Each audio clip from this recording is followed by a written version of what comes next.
Assalamualaikum warahmatullahi wabarakatuh. Kita masuk pada bab 17, esensi marketing startup. Ini kita fokus kepada ide yang akan kita cari sebagai bisnis. Kita mencari ide brilian. Bagaimana di lingkungan kita yang sudah lama jenuh ataupun membosankan, kita akan mengambil salah satu produk yang sudah ada di pasaran menjadi produk andalan kita, yang ini akan menjadi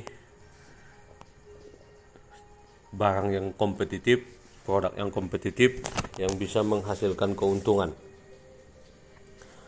Di sini di halaman 176 Jason menyatakan bahwa bahasan ini tentang menemukan ide yang bagus, mempertajam daya kompetitif, dan membuatnya lebih profit. Model sederhana ini membutuhkan waktu lebih dari 20 tahun untuk penyempurnaannya. Secara gamblang, dia mengatakan 20 tahun untuk penyempurnaannya. Ini artinya sangat sulit menciptakan suatu produk yang kompetitif yang menghasilkan laba yang besar dengan mencari ide-ide baru dari produk-produk yang sudah membosankan. Ada banyak produk di luar yang sudah membosankan. Kita mengambil salah satu contoh produk yang akan kita buat ide bagaimana agar produk ini mengungguli pesaing-pesaingnya sehingga mempunyai pasar yang lebih luas, mendominasi. Dia tunjukkan di sini bagaimana kebosanan di SPBU ataupun bagaimana kebosanan di ruang tunggu. Kita akan menemukan ulang masalah-masalah yang lain yang sejenis tentang produk-produk ini. Di sini ada 5 cara menemukan ide brilian. Pertama, pecahkan masalah sehari-hari. Lihat sekeliling Anda apa yang kini menjadi masalah kebanyakan orang. Kita melihat apa masalah umum yang dihadapi masyarakat ataupun orang. Kemudian yang nomor 2, telusuri minat dan isu terkini. Apa yang sedang populer sekarang, itu yang kita ambil, kita mainkan. Yang ketiga, tarik atau mainkan semaksimal mungkin. Ambil ide Anda dan mainkan semaksimal mungkin untuk beberapa alasan. Hal-hal yang terkesan ekstrim dan maksimal biasanya sukses meraih keuntungan. Yang keempat, buatlah produk unggulan. Lihat produk yang paling umum, temukan keunggulannya, dan buatlah menjadi lebih baik dan lebih menyenangkan 2 kali lipat. Yang kelima, pencarian yang baik. Apa yang paling menguntungkan di negara lain tetapi belum ada di negara kita sendiri, temukan dan bawa masuk. Nah, ini lebih gampang kita cerna. Yang nomor 5, ada sesuatu produk yang unggul di negara lain. Satu contoh, alat-alat pertanian ataupun alat-alat dapur, ataupun alat elektronik yang ada di negara lain bisa kita impor, kita jual di negara kita, ataupun kita pasarkan di negara kita. Yang nomor 1, pecahkan masalah sehari-hari. Nah, kita ambil misalnya satu contoh perumahan. Yang kedua, telusuri minat dan isu terkini. Tentu masyarakat menginginkan model rumah yang sederhana dengan populernya minimalis, terkesan mewah, walaupun sederhana. Tentu Anda bisa mencari desain yang tepat untuk model rumah ini. Kemudian ambil ide dan mainkan semaksimal mungkin. Idenya tentu Anda harus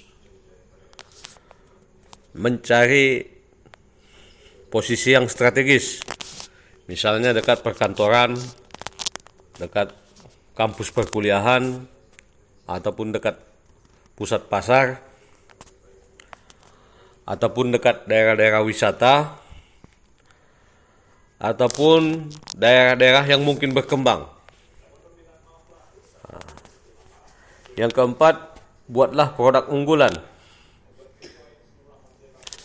Tentu model rumah ini bisa Anda kombinasikan dengan situasi tempat yang tadi.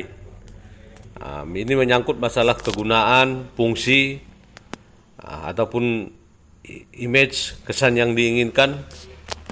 Kalau dia tentu dekat-dekat pusat pasar, tentu Anda bisa membuat model-model ruko ataupun menyediakan lahan untuk tempat memajang jualan barang dagangan.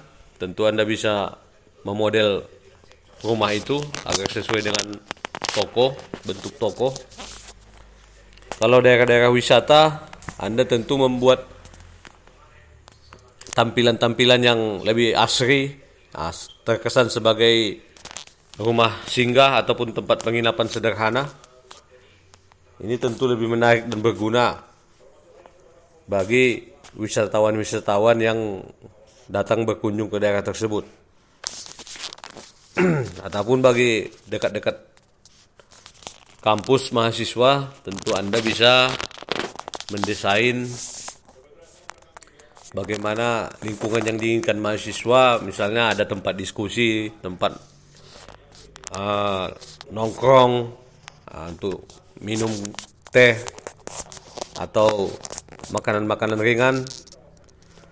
Tentu Anda bisa membuat keunggulan bagi produk perumahan yang Anda pasarkan, ciptakan. Ini sebagai satu contoh. Demikian, terima kasih. Kita lanjut di halaman 179. Di sini Jason mempertanyakan bagaimana cara mengetahui Anda memiliki ide yang bagus. Tentu kita langsung melaksanakan tes hubungan personal dengan faktor wow. Artinya orang harus mengatakan sesuatu tentang produk kita itu, ataupun terperanjat ataupun terkesima ataupun tertarik. Tentunya kita tunjukkan kepada orang-orang melalui satu forum grup diskusi FGD. Di sini tentu mereka akan memberi respon. Ada yang mengatakan wow, ada yang wah bagus sekali, dan lain sebagainya. Ini bisa diukur dengan skala 1 sampai 10. Dengan skala ide buruk itu 0 hingga 10. Ini ada optimisme, ini masa depan saya. Sehingga dikelompokkan menjadi 3 bagian. Dari skala 0 sampai 5, ini ide yang buruk bahwa produk kita itu tidak dapat respon dari konsumen, calon pembeli.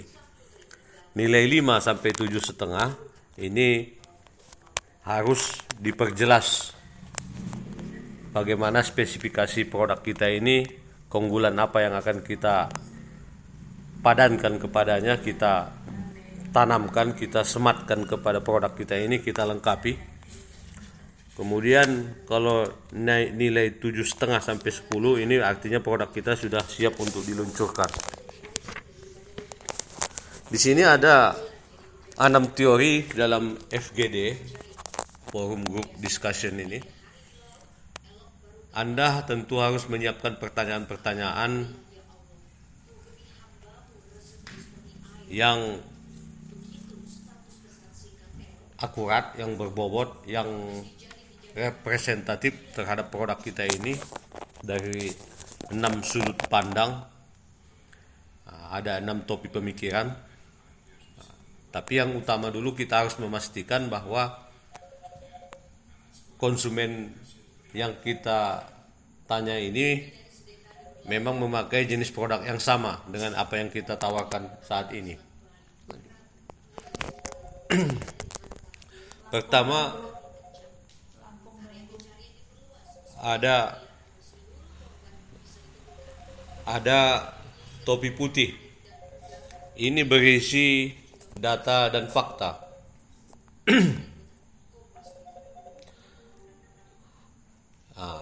Artinya kita menyampaikan data-data, fakta-fakta produk kita ini, tentang produk kita ini.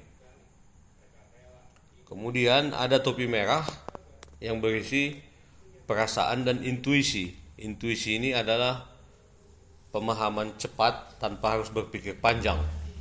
Nah, di sini yang kita tanyakan itu dari skala 1 sampai 10.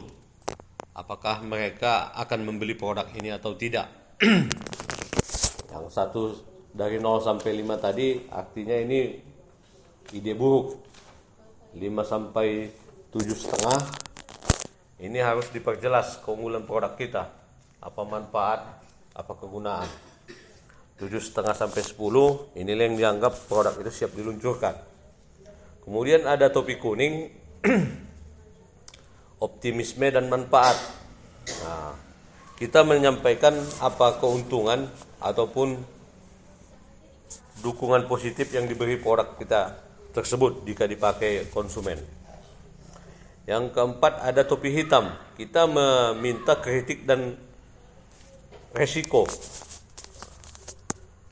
Kita akan menerima kekurangan produk tersebut dari pendapat-pendapat konsumen tentang kelemahan produk kita. Kita harus siap. Kemudian ada topi hijau berisi kreativitas dan inovasi.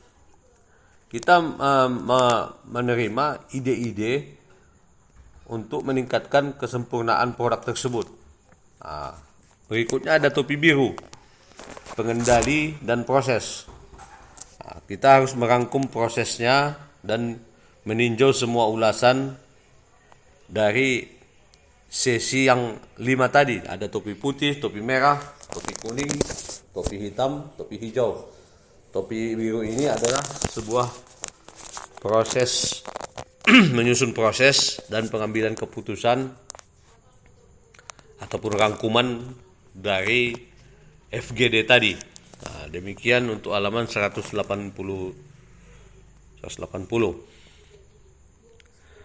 Kemudian ada di halaman 181 ada pertanyaan yang ditanyakan untuk produk baru berdasarkan kepentingan.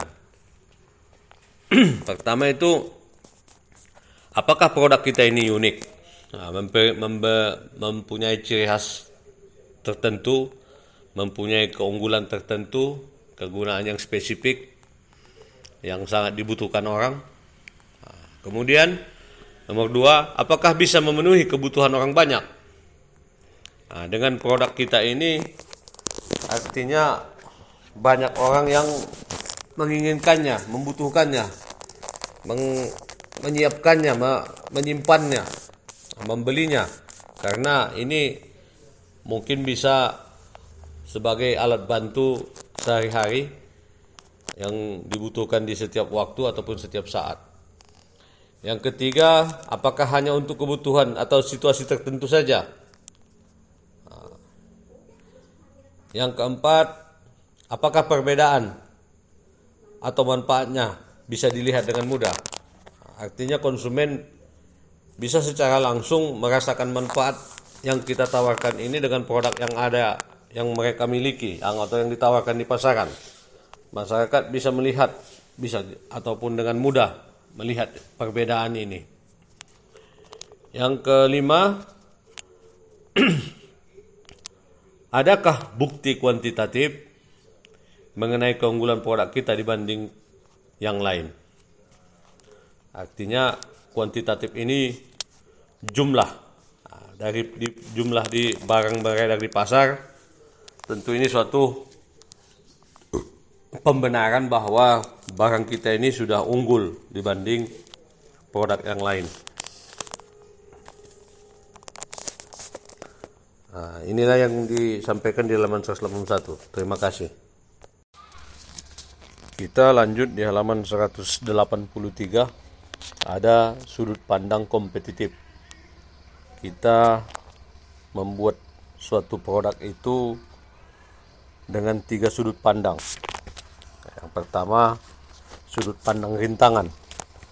Ini harus bisa menjawab permasalahan konsumen. Yang kedua, dia bahagia memakainya, enjoy, nyaman memakainya. Berikutnya ada sudut pandang pembeda ataupun unik. Ini bisa sifatnya menggandakan ataupun multifungsi. Kemudian fiturnya unik, mempunyai kelebihan. Atau bersifat sebaliknya. Nah, berbeda dengan bentuk produk yang lain. Sehingga kita betul-betul bisa tampil berbeda secara visual ataupun secara manfaat. Kemudian ada sudut pandang yang ketiga, hubungan personal. Kita dalam memasarkan ini atau mengiklankannya bisa membuat hati tergerak secara kognitif, perasaan. Kita mulai dengan humor, ada dengan bahasa-bahasa yang mendekatkan di hati, mengakibatkan sebuah ketertarikan, ataupun bermanfaat untuk fungsi-fungsi yang lain, misalnya untuk fungsi bayi, untuk keperluan bayi, ataupun hewan-hewan peliharaan. Inilah yang dimaksud dengan sudut pandang kompetitif. Kita harus mempunyai cara menampilkan produk kita itu dengan 3 sudut pandang. Pertama, kita ulangi, produk ini bisa menjawab kebutuhan masyarakat. Yang kedua, dia berbeda dengan produk yang lain. Yang ketiga, ada hubungan personal, keterikatan batin, fanatisme terhadap brand kita.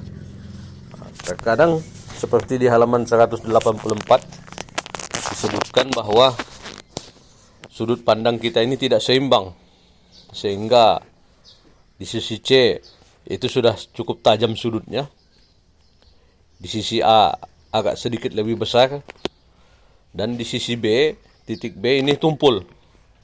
Kita harus menyeimbangkan ini agar semua segmen masyarakat pemakai bisa terpuaskan dengan produk kita.